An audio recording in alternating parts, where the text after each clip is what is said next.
let's start with the 5 things that I look for. So in tryouts at the beginning of the year, when I'm looking for who's going to be my defender, who's going to be my libero, or if I have more than just 1 or 2, these are the things that I'm looking for. I'm looking for their platform. Does their platform have good angles? Is the angle out early? Is it a tight platform, meaning is there a lot of surface, and is it tight, or is it really loose and the elbows break? So I'm always looking for platform and platform angles. I'm always looking for footwork. Can the passer move laterally? Can they move in front of, and can they move behind?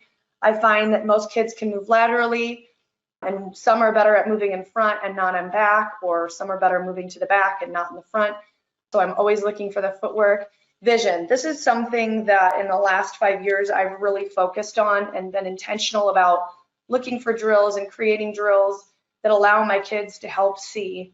So if you talk to your players, a lot of times they'll tell you, I'll ask them, what are you looking at? And they're like, the server. And I'm like, but what about?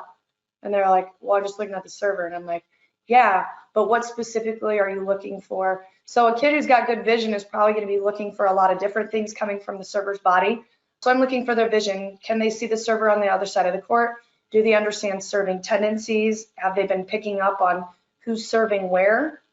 And that's just, a lot of that's just training to open up their vision a little bit. So platform, footwork, vision, consistency. Are they able to pass in a row? Can they put the ball up to the setter to get our hands on it? We talk about passing to the well a lot. If we're passing to the well, we're giving our setter better options as far as going behind is concerned. So I'm looking for a kid who can be consistent, and that means they obviously have to be consistent with their platform and footwork, and that will help with that consistency.